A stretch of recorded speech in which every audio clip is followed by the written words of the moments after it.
Bismillahir Rahmanir Rahim. Assalamu alaikum, dear viewers. Welcome to this session of textual study of the Quran.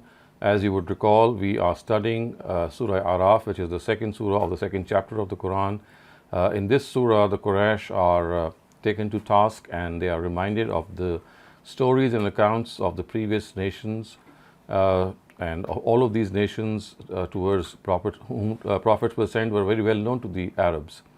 And so they knew the fate that they met. So they are being reminded that if they follow in their footsteps and they deny their messenger and not listen to him, then their fate is not going to be any different. So we start off with verse 94. It says, وَمَا أَرْسَلْنَا فِي قَرْيَةٍ مِّن نَبِيٍّ إِلَّا أَخَذْنَا أَهْلَهَا بِالْبَأْسَاءِ وَالضَّرَّاءِ لَعَلَّهُمْ يَضَّرَّعُونَ. In whichever settlement we have sent a prophet as a messenger, we have inflicted its inhabitants with financial and corporal trials, so that they may show humility. Again, this is a very accustomed tradition in the terms of the Almighty. When He sends His messengers, prophets who are messengers, then this is something which is bound to happen. People who are His addressees, they are inflicted with trials, and al-ba'sa wad-dharra. So the first of them refers to financial and the second refers to bodily or corporal trials. So people are financially constrained also, and they are also put to test as far as their as various ailments are concerned. And the reason is لَعَلَّهُمْ يَضَّرَّعُونَ, so that they may show humility. This is a statement, of course, as I've just said, of an established practice of God that necessarily manifests itself after the advent of God's messengers. And as per this divine practice, when a prophet begins asking people to repent or face God's wrath, factors which facilitate this call, they also start to appear in this universe. On the one hand, a prophet warns people of the consequences of negligence, forgetting God, and spreading anarchy in the land, as well as of God's punishment in this world. And the next, of course, that will continue. And on the other hand, the Almighty inflicts people with trials of famines and epidemics and storms, so that people can see, if they have insight, that in this manner God can seize them whenever He wants to, and then none but only God can save them. And in this way, events corroborate the prophetic call, and the effect of visual observation strengthens the evidence found in human intellect and nature.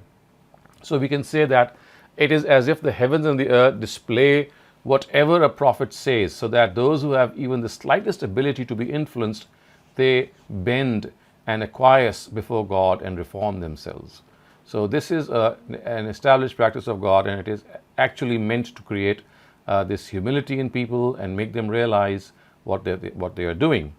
So the thing is that we have to understand that all these incidents that occur in the lifetime of a messenger of God are basically meant to jolt and shake people and make them realize what they are doing wrongly. ثم بدلنا مكان السيئات الحسنة حتى عفوا وقالوا قد مس آباءنا الضراء والسراء فأخذناهم بغتة وهم لا يشعرون. Then we changed their sorrow into happiness until they greatly prospered, and said, good and bad days did come to our forefathers as well. Ultimately, we seized them all of a sudden, while they were not even aware. So this is the other aspect of the established practice of God, which is just referred to in the previous verse, that when people do not benefit from the trials which are mentioned, and instead of paying heed to them, they actually shut their minds and hearts. Now God gives them reprieve, so that people who are not awakened by the admonition, they are lulled to even deeper slumber because of the luxuries that they enjoy. So this is like giving them more time and more reprieve. And the torment of God seizes them at a time when they do not even know when and where it can come from. So when it comes, prosperity replaces decadence, development and abundance of resources prevail, and the days of travail and trial are erased from the minds. And these arrogant people start to be merry and make fun of the Prophet and his companions. They think that, God forbid, these naive people regard the previous famine or flood or some calamity to be the result of their deeds, and warn them in various ways, and they strike weakness in their hearts. Whereas, what have these things got to do with faith and morality? So this is what they would say. Such change of fortunes do come in the life of nations. It is not that only they have encountered such problems, their forefathers too, who were good and pious, they also went through them. So this is something that has to be fully understood. And then it is said that when this happens, then when we change their sorrow into happiness until they greatly prospered, good and bad days did come to our forefathers as well. So this is how they would make an excuse that, well, this change of fortune is not something to do with morality. It is something to do with just chance happening. And good and bad days, they come and go. And similarly, they struck our forefathers as well. So if they have come again, we don't need to be worried about them because they're going to go away.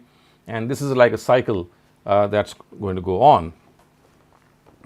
But God says, ultimately, we seize them all of a sudden while they were not even aware. So this is something that is going to happen, that it's, in spite of making all these excuses, these lame excuses, they will not realize that a time will come when they will be seized quite accidentally and they will not even be expecting it.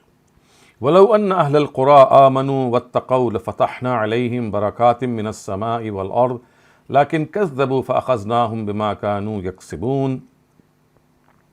In reality, had the people of these settlements professed faith and adhered to piety, we would have opened the doors of blessings of the heavens and the earth, but they denied.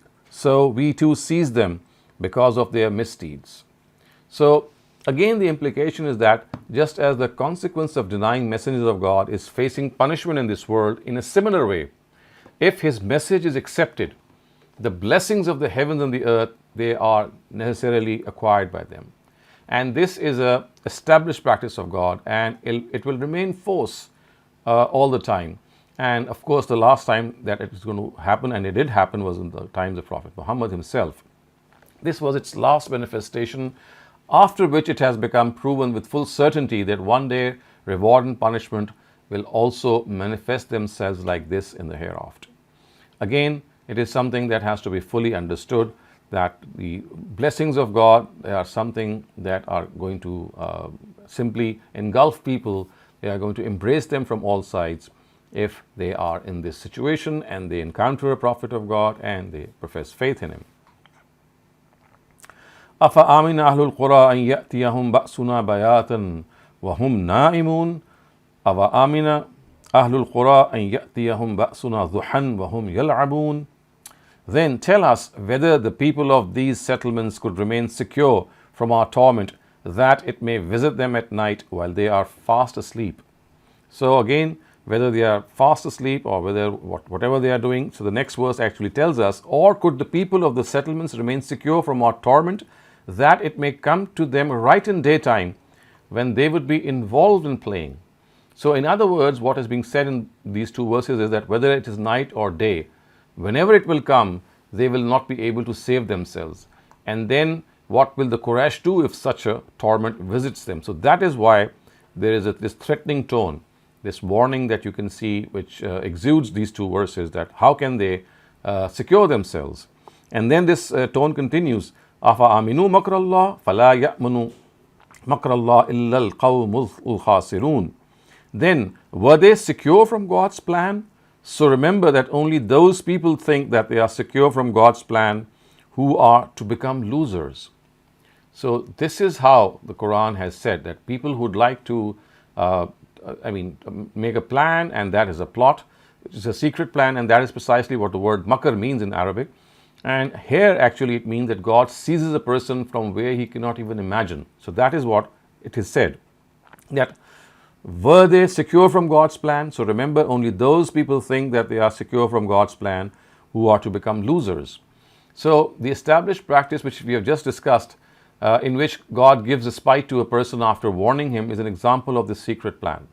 People think that they have succeeded, but in reality they are being given this reprieve, they are being given this respite so that they can make hay and further gain in the evil machination that they are doing. And then once they have done their due, then the Almighty is going to seize them once and for all. أَوَلَمْ يَهْدِ لِلَّذِينَ يَرِثُونَ الْأَرْضَ مِنْ بَعْدِ أَهْلِهَا أَنْ لَوْ نَشَاءُ أَصَبْنَاهُمْ بِذُنُوبِهِمْ وَنَتْبَعُ عَلَىٰ قُلُوبِهِمْ فَهُمْ لَا يَسْمَعُونَ. did this not teach a lesson to those who inherit the earth from its previous inhabitants, that had we intended, we could have seized them too because of their sins? No, they never seek a lesson. And as a result of this, we put a seal on their hearts, then they are not able to hear anything. So, when it is said that had we intended, we could have seized them too because of their sins. So, the reference, of course, is to the fact that the Quraysh were the ones who were thinking that this respite is going in their favor. Now, in spite of the fact that the reference is to the Quraysh, the words that are used, you can see they are very general as to why the succeeding generations did not learn from the fate of the preceding ones, and why they did not think that just as God had seized them, He can seize the later generations as well. And then it is said that when God has put a seal on their hearts and they are not able to hear anything, this seal is actually set on their hearts because of their sin of not learning from the fate of the previous people and following the ways of people who have deviated from the path of God. So this seal is like a forerunner to the torment of God. It doesn't mean that people are born with this seal. They earn this seal as a punishment. And after this, a person gets further entangled in the web of obduracy and stubbornness. So much so that even after seeing the signs of God, his heart does not open for the truth, and he refuses to even hear the prophets of God. So this is like a punishment, as I said, to seal their hearts. The Quran has described this situation in which guidance will not enter their hearts and minds because God has stopped it from entering. Seal, of course, is a figurative use telling us that their hearts are no longer acceptable. They don't have the potential to accept what truth and goodness is because of their evil deeds. So the fact is, تِلْكَ الْقُرَى نَقُصُّ عَلَيْكَ مِنْ أَنْبَائِهَا وَلَقَدْ جَاءَتْهُمْ رُسُلُهُمْ بِالْبَيِّنَاتِ فَمَا كَانُوا لِيُؤْمِنُوا بِمَا كَذَّبُوا مِنْ قَبْلِ كَذَلِكَ يَطْبَعُ عَلَى قُلُوبِ الْكَافِرِينَ. These are the settlements, a part of whose tale we are narrating before you. Their messengers had come to them with open signs, but it did not happen that they accepted faith because they had been denying earlier. In such a manner, God seals the hearts of the disbelievers. So, now this is a further explanation of when hearts are sealed and what are the type of people whose hearts are sealed. The verse states that those who were denying God's revelations and signs from before are the ones whose hearts are sealed. So, basically, it is a person's trait that when he habitually and compulsively denies and deviates from the general signs of the Almighty, gradually his heart becomes callous and hardened. So much so that if special signs are shown by God's messengers, even then such people are not moved. They are the least affected by these signs. So the verse states that this is how God seals the hearts of people. The task of the heart is to reflect and to draw lessons. If a group becomes a blind follower of its wishes and even reminders and admonitions do not awaken it, then the ears of people belonging to this group become deaf. They become deaf. They are devoid of any sense of hearing. And of course, that is how we would understand that they have earned this punishment, and it's not something that they are given by birth. So this is something which is going to be a repercussion of their evil deeds.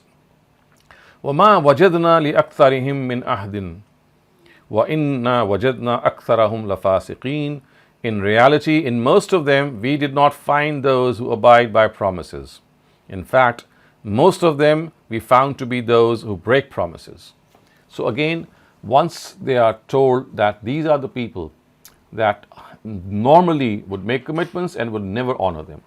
Now, in this particular case, it refers to the promise which the people of these settlements, which have been mentioned earlier, they made with their messengers, that if in certain conditions are met and certain miracles are shown, they will accept faith. We know this is something which is brought up in the accounts of God's messengers. So in the account of Moses, in our previous surah, we have seen this, that they would say that they would accept faith if certain conditions are met and they are shown certain miracles. So that is what is being referred to here. وَمَا وَجَدْنَا لِأَكْثَرِهِمْ مِنْ أَحَدٍ. That in reality, in most of them, we did not find those who abide by promises. So the promise is, of course, the same commitment that I've just referred to, that they would ask their respective prophet that we promise to believe in you and your God if you show us miracles, if you show us certain signs. But God says that this is going to be of no use to them. because they are not going to listen to you and they are not going to honor their promises. ثم بعثنا من بعدهم موسى بآياتنا إلى فرعون وملئه فظلموا بها فانظر كيف كان عاقبة المفسدين. So now from here starts the episode of Moses and the Pharaoh. Now this is one of the longest episodes, or we can say it's the most discussed episodes in the Quran, because as the Quran has said at one place that Moses in reality was a messenger who was similar to Prophet Muhammad, and of course the most striking similarity was that both were given books which contained God's word, his Sharia, the Torah being given to Moses and the Quran being given to Prophet Muhammad. So it is being said that after them we sent Moses with our signs to the Pharaoh and his believers, but fanzur kayfa kana aqibatul mufsidin. But they were unjust to their souls and denied these signs, and observed the fate of those who have spread disorder. So the word, of course, is something that we can clearly see that God says that He sent Moses with His signs, and the actual word which is used for this is ayat.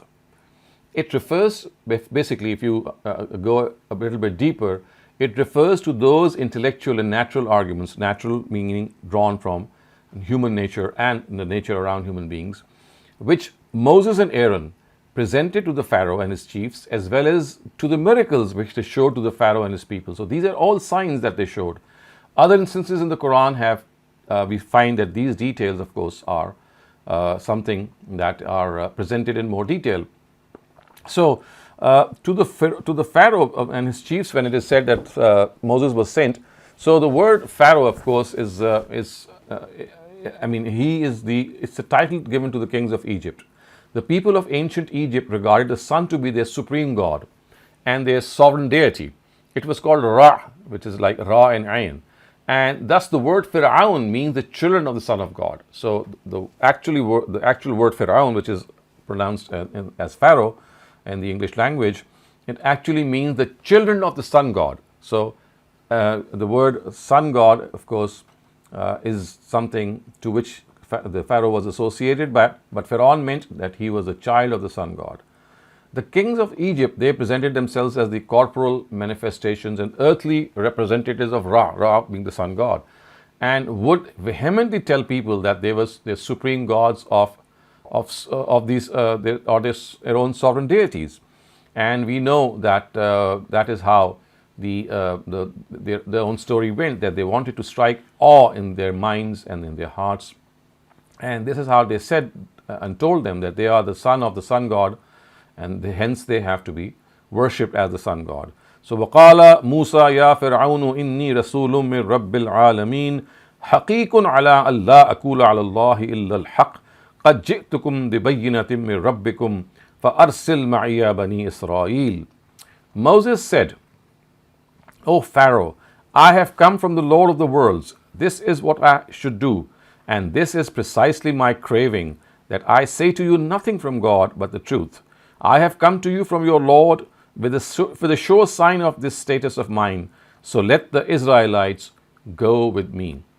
And of course, before even that is given some explanation, if you look at the previous verse, it says that observe the fate of those who spread disorder in the land. Now, this is like drawing the attention of the adversaries of the surah that the actual purpose of narrating this account, what is that? If rebelliousness is shown to God and His messengers, then the Quran calls it disorder. And the word mufsideen here is used for the Pharaoh and his chiefs in this meaning. So they were the ones who were rebelling against the directive of God. And the Quraysh are being directed that this is something that you are also doing. So the word mufsideen must also be kept in mind. And it is obvious when it is said, Haqiqun ala an la aqula ala Allahi illa al-haq. So this is Moses telling them that this is what I should do, which means that I have come from the Lord of the worlds, and this is precisely my craving, that I say to you nothing from God but the truth. So it is obvious that the person who is the messenger and representative of God and envoy of God is someone who is the most worthy of speaking on His behalf, and does not impute forgery on him because his knowledge is not biased, or it is not inflicted with any conjecture. It is something that he has directly heard from God, and Therefore, he is just transmitting what he has heard from God. And no one else can have the same fear of the extent of his accountability than the Prophet himself, because now he is speaking on behalf of God and speaking something which is exactly the same what he had acquired from the angel Gabriel is something that they're always very, very careful about. So it is said that if you look at this, that I have come to your Lord, from your Lord with a sure sign. Now this refers to the miracle of the staff and the white hand, which is mentioned if you will follow these verses ahead, you'll find them, and in Surah Taha in detail as well. So in order to send, in fact, the reason that Moses was sent with these miracles, and that too to a tyrannical and despotic ruler as the Pharaoh, it was essential that he be given such miracles and he also be able to demonstrate them at the very beginning. So the Pharaoh and his chiefs were led to at least listen to Moses. So remember the nature of these miracles that were given to Moses and Aaron. They were such, they were such marvelous and they were such awe-inspiring that the Pharaoh was forced to actually lend an ear to Moses and Aaron. Otherwise, in the absence of these miracles, he would not have even listened. And what did Moses say? He said that, let the Israelites go with me. Let the Israelites go with me. Liberate them. So at other instances in the Quran, it is said that the demand was that this was the only demand which Moses actually made.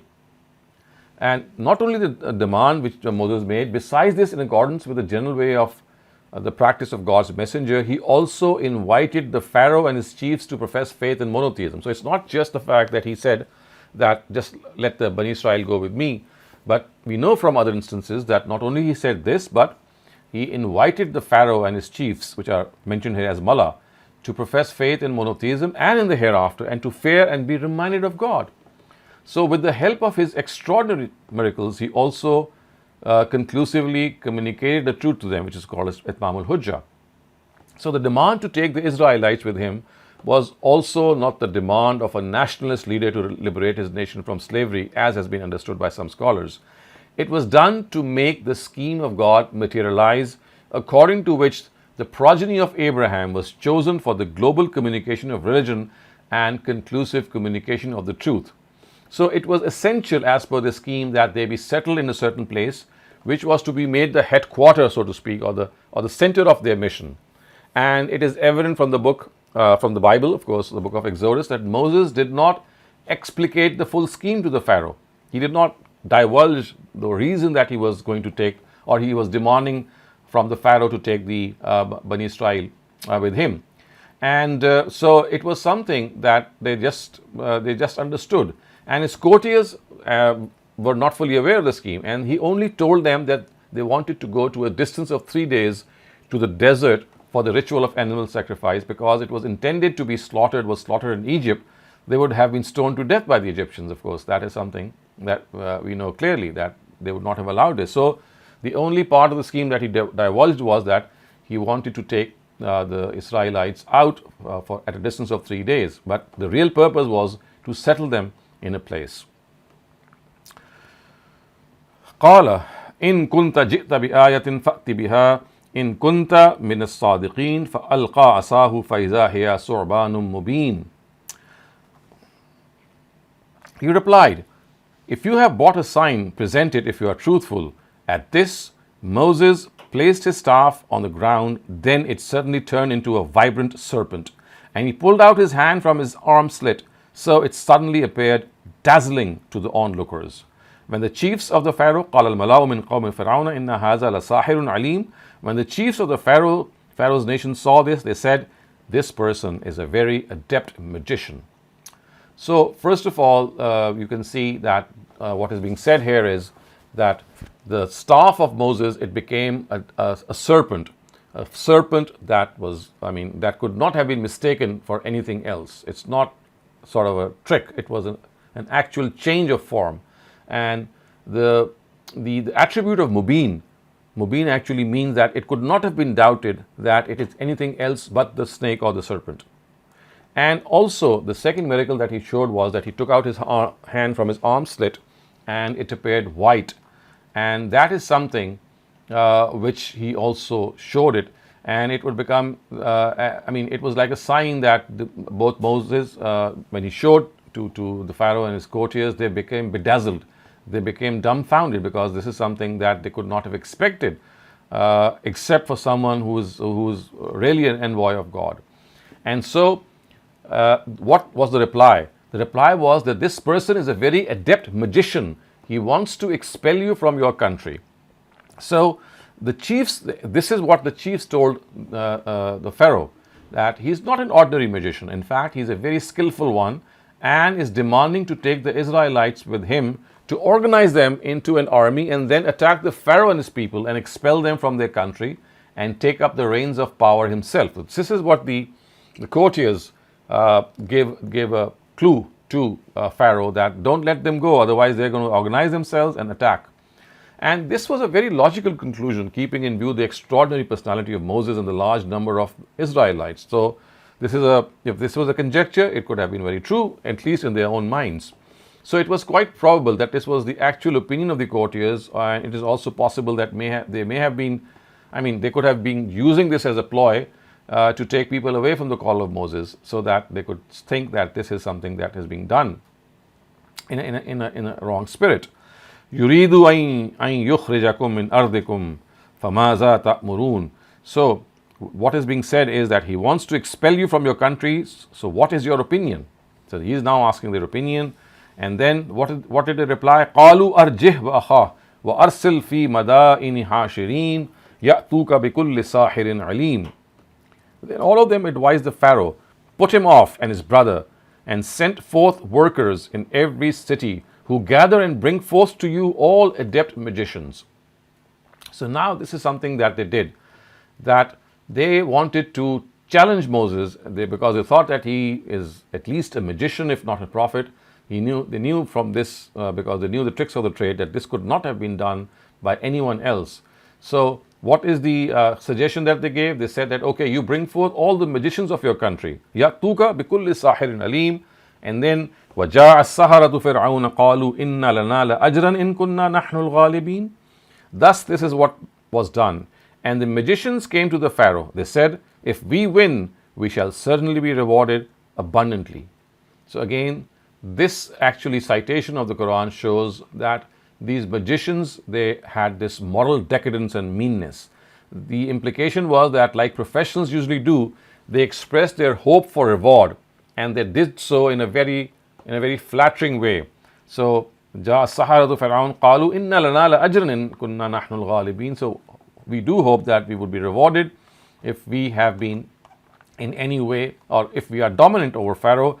And what did the Pharaoh reply? قال نعم وإنكم لمن المقربين. The Pharaoh replied, yes, surely, and you shall also be included among our favored ones. So the Pharaoh immediately said, yes, if you win the contest, if you are able to dominate Moses, then you will be my favored ones. Now this episode is still continuing. Inshallah, we will discuss the remaining part in our future sessions. And for now, if you have any questions, please raise them. So Dr. Saleem, what does it mean by, I'll ask you a question in the meantime. What does it mean when that Moses' hand turned white? What do we understand from that? So, it was like a miracle. It was dazzling white, as if it had turned into something silverish, and it bedazzled people. So, just as, you could not imagine any person's hand dazzle and shine and shimmer as if it was made of crystal, as if it was made of diamond maybe, or anything that creates that aura around it, that it is something which is very, very awesome. So that is basically just a means to overawe the onlookers. Okay. Imran, please unmute your mic and ask your question. Yeah, Assalamu alaikum, Dr. Saleem. Thank you very much for your wonderful explanation. It sometimes confusing, or rather, would make us inquisitive, like how Quran changes the topic, or like it brings in another challenging stories. Like, it was talking about Ad and Thamud and the Arab tribes and their history, and addressing the Quraysh, and all of a sudden started talking about Musa alayhi salam and Pharaoh, and why the story of Musa alayhi salam and Pharaoh is just split in so many different surahs. So if you can shed some light on that, because people can't grasp everything from one place.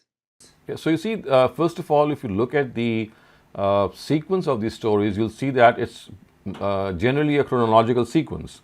I mean, the history of the prophets of God has been narrated coming in a sequential way, that historically nations were first. For example, Noah was mentioned, and of course Abraham and Lot, and then of course the Ad and the Samud. So these are all historically they came one after the other, and the last one to arrive was Moses. So basically it's not that it's any disjointed sort of a thing.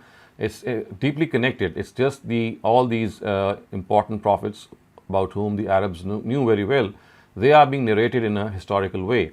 And the reason that Moses is discussed the most is the one that I just referred to earlier on, that he had a lot of similarity with the Prophet Muhammad, peace be upon him, and at the same time his addressees who were arrogant, like of course the Pharaoh and his chiefs, they had a very uncanny similarity with the addressees of the Prophet, who were the Quraysh, and Abu Lahab in particular, for example, could be singled out, and as well as Abu Jahl.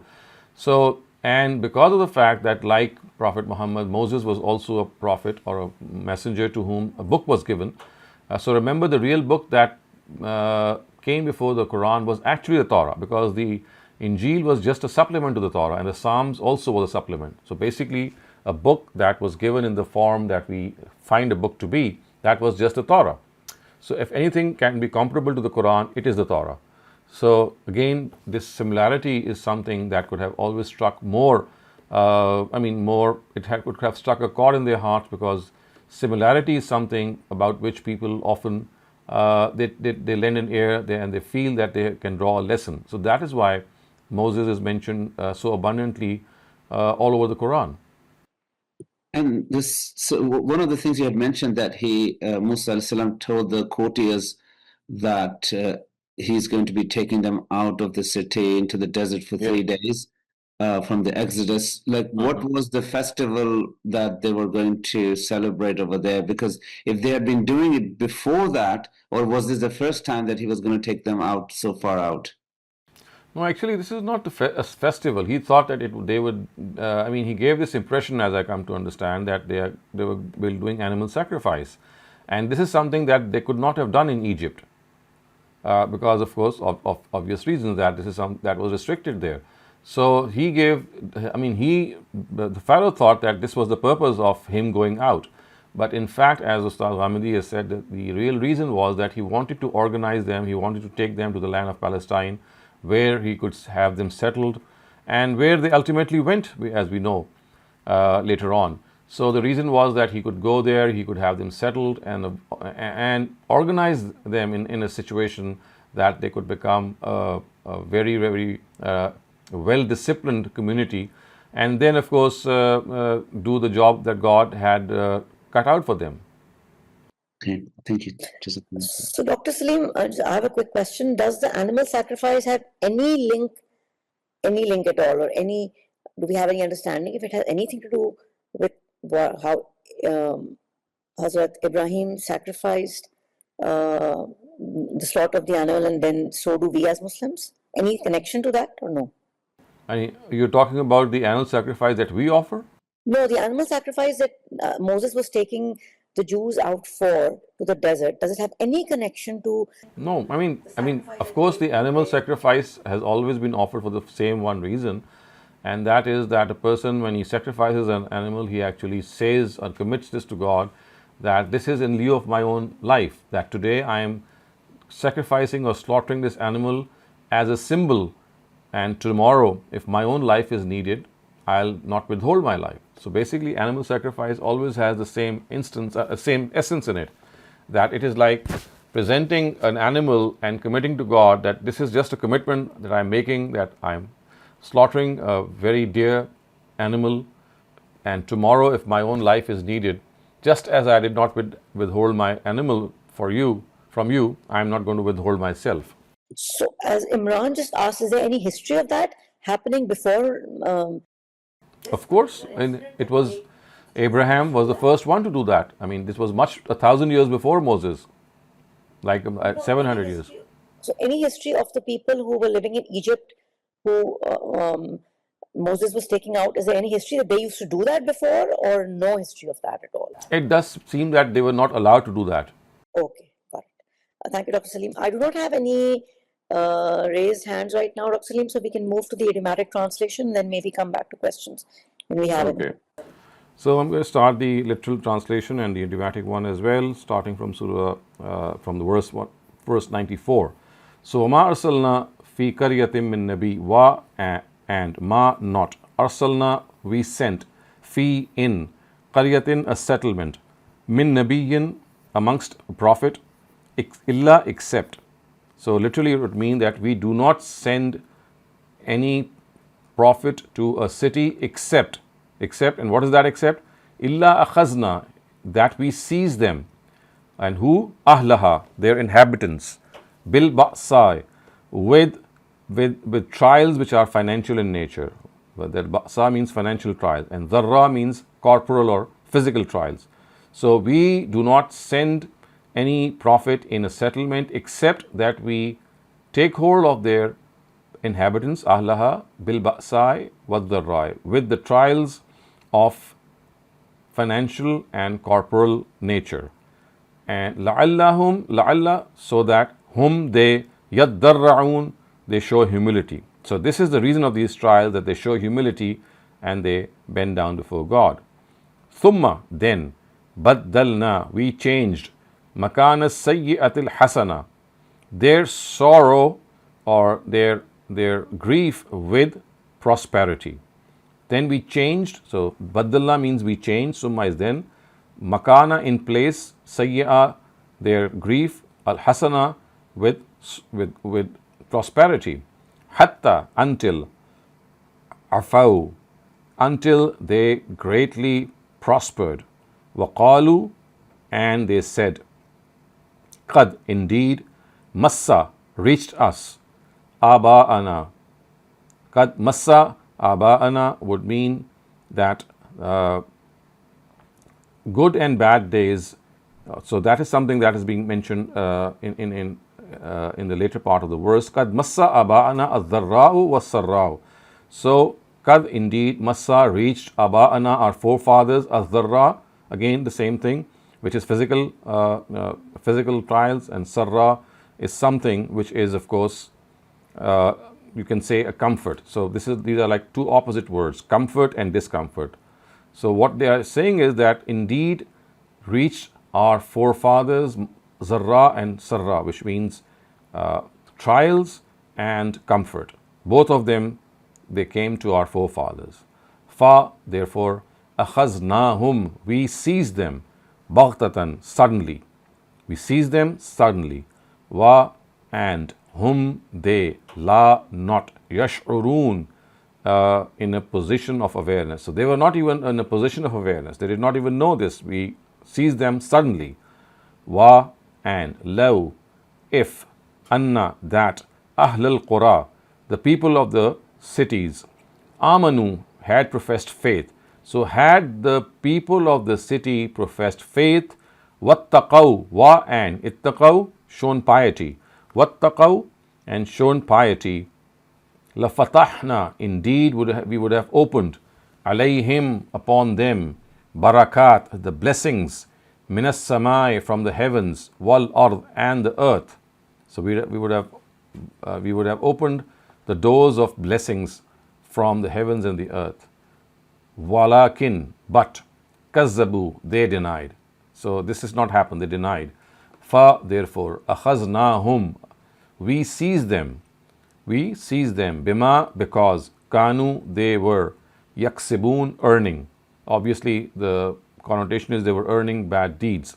So basically bima kanu yaksibun literally means because they were earning bad, they were earning something, and the fact that whatever they were earning was evil is understood from the context. Bima kanu yaksibun, because they were earning evil. Afa amina ahlul qura. Afa, so of course fa is mentioned as then. Afa amina ahlul qura would mean the people of the qura, or the people of the settlements or the cities, have they remained secure? Do they think that they are secure? An, that, ya'tiyahum, comes to them, ba'suna, our punishment. Bayatan, at night, bayatan as at night, wa, and hum, they, na'imun, sleeping. So are they secure from our torment which can come to them at night, wa hum na'imun, while they are sleeping? Ava amina ahlul qura, ava amina, or amina ahlul qura, could the people of the settlements remain secure? Amina, remain secure. Ahlul qura, the people of the settlements, an, that ya'tiyahum, comes to them, ba'suna, our punishment, zuhan, zuhan means during the day, wa, and hum, they, yal'abun, running about.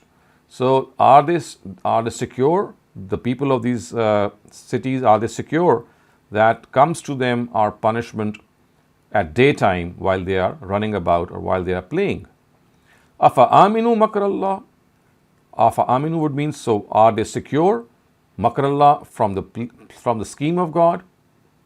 Fa, therefore, la, not. Ya'manu, secure. Makrallah, the scheme of God. Illa, except.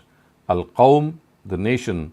Al-Khasirun, who are going to become losers. So this is common. Khasirun would mean who are going to become losers. So only those people think that they are secure from God's secret plan, who are to ultimately end up as losers. Al-Qawmul Khasirun. Avalam, did not, Yahdi, give guidance, Lillazina, to those, Yarisun al-Arda, who inherited, Yarisuna, inherited, al-Arda, the earth, Mimbad, after, Ahliha, the previous people. So the literal meaning would be, the idiomatic meaning would be that did this not guide these people who inherited the earth from its previous nations? And what is that? An, that, law, if, nasha'u, we wanted, asabnahum, we would have seized them, bizunubihim, because of their sins. Because zunubihim, zunub is sins and him is there. So had we wanted, we would have seized them for their sins. Wa natba'u, wa, and natba'u, we would have sealed or placed a seal, ala, upon, qulubihim, their hearts. We would have placed a seal over their hearts. Fa, therefore, hum, they, la, not, yasma'un, listen. So we would have placed a seal on their hearts and they would not have been able to listen anything. Tilkal qura, these cities, naqussu alayka, naqussu, we narrate, alayka, upon you, min amba'iha, from their news. Min, from, amba is news, and ha is there. So these are the cities whose news we narrate to you, referring to the Prophet. O Prophet, we narrate the news or the tale of these cities to you. Wa, and laqad, indeed, ja'athum, came to them, rusuluhum, their messengers. Rusul, messengers, hum, their messengers, bil bayyinat, with open signs. Bayyinat, open signs. Fa, therefore, ma, not, kanu, was, liyu'minu, professed faith, bima kazzabu, because of what they denied, min qabl. So this would mean, but it did not take place that they accepted faith. Ma kanu liyu'minu, they did not accept faith, bima kazzabu min qabl, because they had been denying earlier on. So this is like a punishment, that did not profess faith because they had continued to deny min qabl, earlier on. Kazalika, in this way, yatba'u, seals, Allah, God, ala, upon, qulub, the hearts, al-kafirin, of the disbelievers. So in this way, God seals the hearts of the disbelievers. Wa, and, ma, not, wajadna, found them, li aksarihim, the most of them, min ahadin, amongst, from their promise. So ma wajadna li aksarihim min ahadin would mean that we did not find those who among them could abide by their promises, who would fulfill the ahad's promise, min ahadin, who fulfill their promises. Wa, and, in, if, wajadna, we would have found, aksarahum, most of them, lafasiqeen, those who are disobedient. So in fact, most of them we found, so inna is actually is not, in is actually inna, which means that it's like a shortened form of inna. So inna wajadna would mean, and indeed we found aktharahum, most of them, lafasiqeen, to be defiant. Thumma, then, ba'asna, we sent, mim ba'dihim, after them, Musa, Moses. So after them we sent Moses, bi ayatina, with our signs, ila, towards, Fir'auna, the Pharaoh, wa, and mala'ihi, mala, leaders, he, his. So then we sent Moses with our signs towards the Pharaoh and his chieftains. Fazalamu biha. Fazalamu biha would mean, but zalamu would mean that they were unjust. Biha, about them, which means that they did not show consent, and they in fact showed an unjust behavior. Fa, therefore, unzur, see.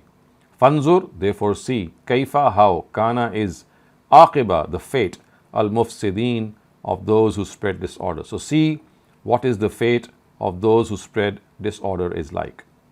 Wa, and qala, said Musa, Moses. And Moses said, Ya Fir'aun, O Pharaoh, inni, I, Rasulun, am a messenger, min, from, Rabbil Alameen, the Lord of the worlds. I am a messenger from the Lord of the worlds. Haqiqun, ala, it is befitting, an, that, la aqulu, that I do not say, alallah, upon God, illa al-haq, except what is the truth.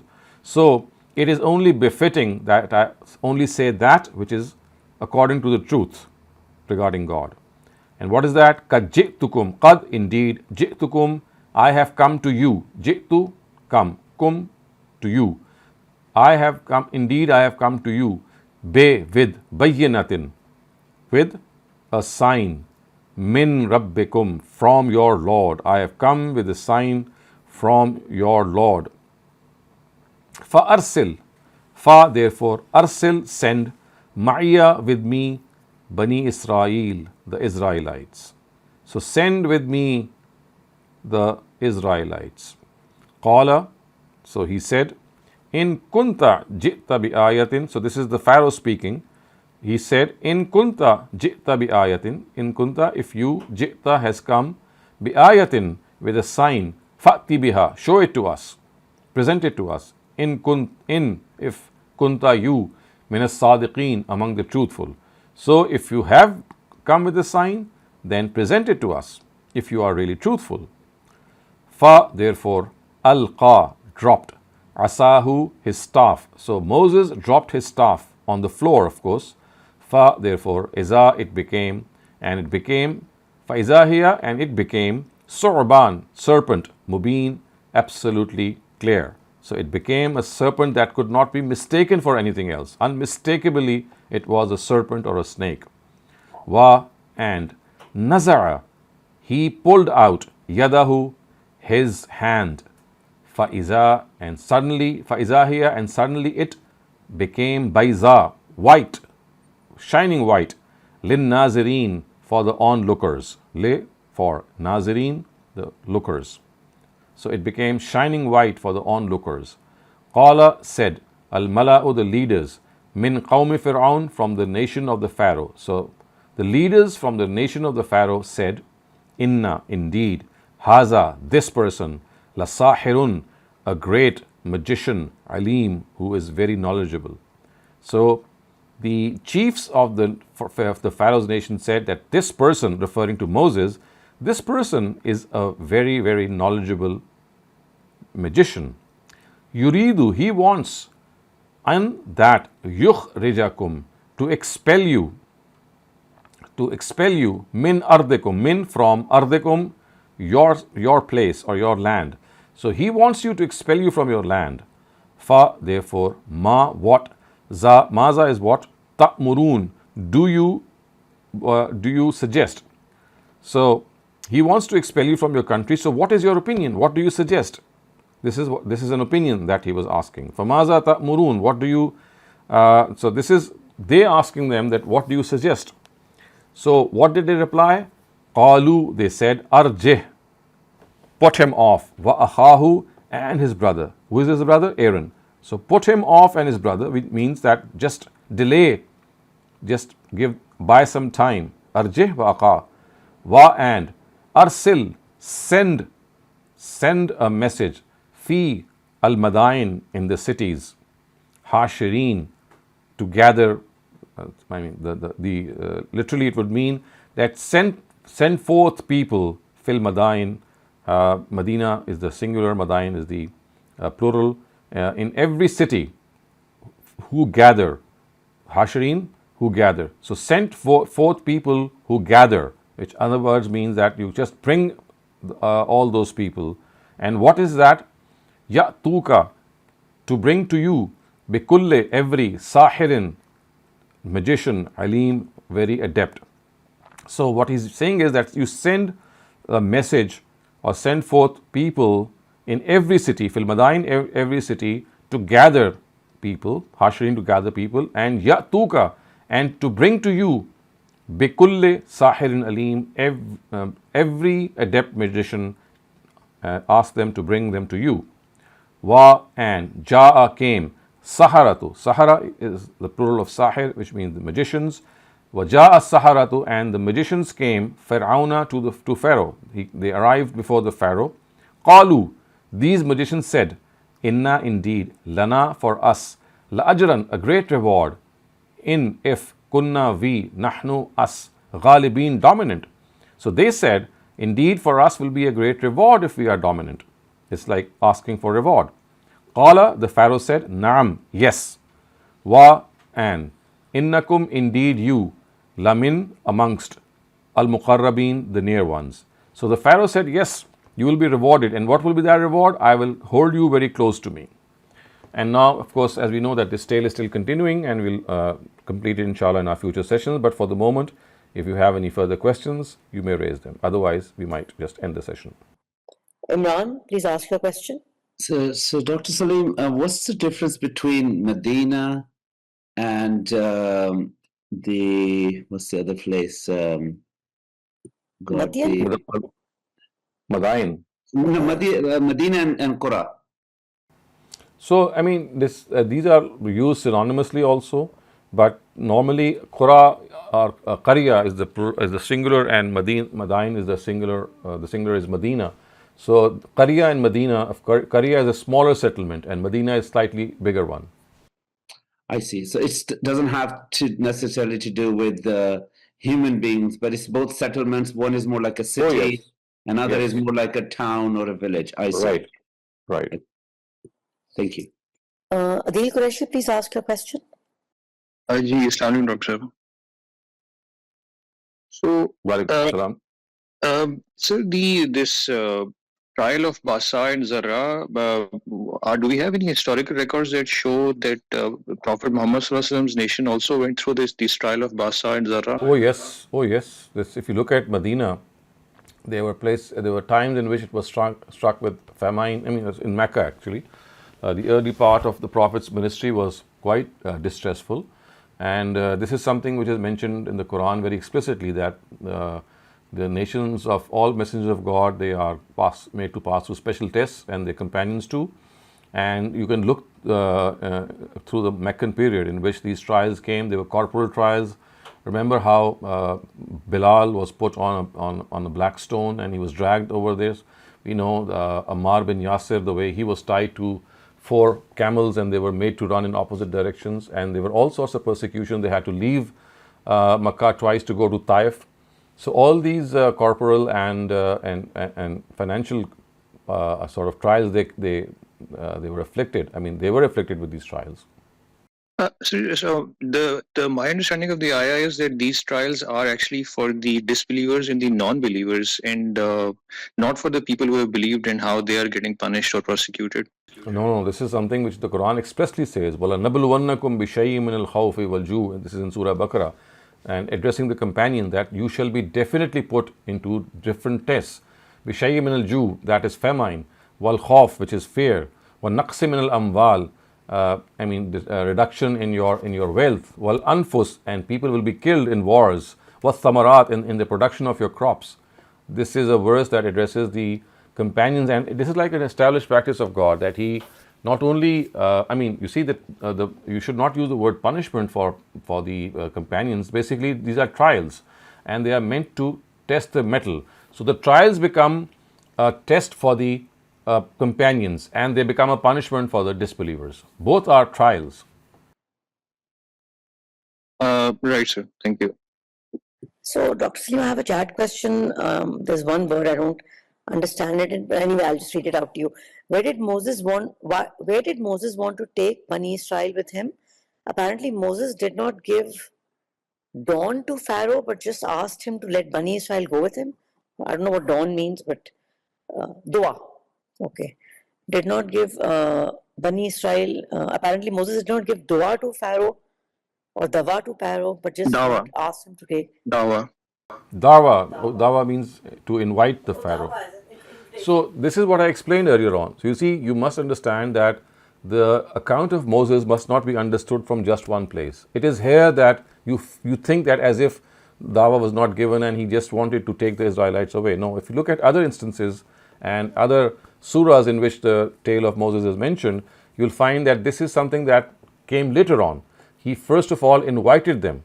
He said that you have become a god yourself. What is the argument that you have that you have become a god? And if you look at, for example, Surah Taha and some of the other places where the tale of Moses is discussed, you will find that he's addressing the hierarchy in the most fiercest of ways, and he's asking them and telling them that how come they believe in the Pharaoh as God, and the Pharaoh himself also is addressed.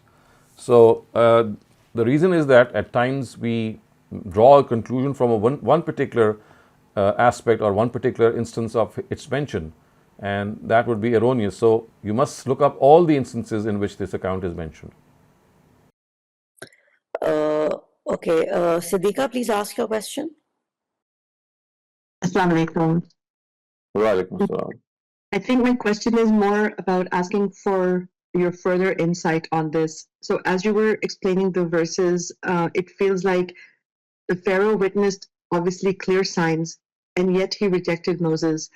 Is this something that demonstrates rational recognition of truth is insufficient without moral humility? Like, is that what we are, or is that just one of the highlights, or would you call that one of the most important highlights? No, I would say that this was the psyche of a dictator, of a despotic ruler, of a tyrant. So you see, arguments don't work with him or with such people. So they had to be shown something out of the ordinary. Arguments would not have worked with them. So this was like Moses actually securing a dialogue, an opportunity to have a dialogue with the Pharaoh. So the miracles and the sign that he came, and of course that is the first thing that he showed to the Pharaoh, was something that could have made the Pharaoh at least give an ear to what Moses had in mind. So that is what I understand, that it's not something that was given as a miracle in the sense that it was something that was given so that the Pharaoh would be just cornered. No, that is not the case. He would not have been cornered at all. So all that it did secure for Moses was an opportunity to at least have a conversation. So the ensuing conversation was the real thing that is mentioned elsewhere in the Quran. Thank you so much. So if we kind of apply it to current events and just the world right now, would it work in saying that when someone is morally blind, if you may, then this could kind of... Yes, so you see, a person who is arrogant, a megalomaniac, so to speak, someone who is full of himself. So such people, they need something extraordinary first to make them attentive. So to catch their attention, you have to do something extraordinary. But remember, for prophets of God, this extraordinary thing is always possible because they have God on their backs. Today, of course, the situation might be different. And all that you can understand from this is that people who are so arrogant that they don't want to listen to any sort of conversation, for them you need to do something else just to make them attentive and just to have their focus, something more than that. And what can that be? Of course, this would depend on the situation, the time, and our own position and potential. Thank you, Dr. Saleem. So I have the chat question, the last question that I asked you, I think there's a first part to it. Where did Moses want to take Bani Israel with him? So, as I said, this is something that is, it does seem that he just wanted to have them organized as a nation and to make them go to a place, and of course that could only have been Canaan, which is Palestine. And so that is, it seems that is the place that was at a distance of 3 days also. And so this is something that actually happened, it did happen later on. So when Moses was able to take them out, the Pharaoh pursued him, but he could not, of course, gain access. He was drowned. And so Moses was actually, he was successful in taking them. But what happened later on was that when he asked them to enter Canaan, they said that they refused to go. They said that there are people who are very tall and very strong. We will not enter that unless these people go away. And the historic words that they uttered are sublimely enshrined in Surah Maida, when they said, "Fazhab anta wa rabbuka faqatila." You and your God go and have a fight with them. We are just going to stay put. So ultimately, this did not happen until Moses passed away. And it was only after his passing away that, under the command of Joshua and Caleb, who were his his substitutes after him, or the people who assumed power, only in their leadership were they able to enter Canaan. So ultimately, the destination was to take them to Canaan, or the land of Palestine, where a center of Tawheed could have been established, because God's scheme was that He wanted the Israelites as a nation to bear His message. And for this, it was essential that a model place could be created where they would dwell and, of course, be first educated and instructed and groomed, and then go out from that place to deliver the message of God. Adil Qureshi, please ask your question. Yes, sir. I would like to probably rephrase my question again in the context of Ayah 94 onwards. If you want to pull it up, you can also do that if you prefer. So the Ayah 94 onwards says, in whichever settlement we send the Prophet as a messenger, we've inflicted its inhabitants with financial and corporal trials, so that they may show humility. So it does mean that it is referring to those people who were not showing humility, who were arrogant. Not the people like Bilal who had already believed, not the people like other Sahaba who had already believed. So remember, this is for them. I mean, it's this trial that is mentioned here is for the opponents of the messenger. So this is one trial, but the Quran mentions that the believers also are made to go through a trial. And I just quoted the verse of Surah Baqarah, in which the Sahaba are directly addressed and said, and this is of course a practice of God, that all the companions of God's messengers, God wants to prove their mettle, wants them to prove their own mettle, and so He puts them through these trials. So that is what is mentioned. Absolutely. So those trials are definitely there as well. And those trials, we already have the historic records of that, how they were persecuted and how they had to survive their iman, and how they had to migrate to Habsha and all. But these trials that these deniers or these disbelievers had to go through, are there any historical records of these? Yeah. Oh yes, we have in the Bible several. So we know that the various trials came to the Israelites. Locusts were sent. They were sent various other forms. A lot of ailments were sent. If you look at the book of Exodus, you'll find that when the chapter on Moses arrives, that there is a detail given in which how these Israelites were put through various trials. There were bodily trials, there were physical trials, and there were trials of constraint as well.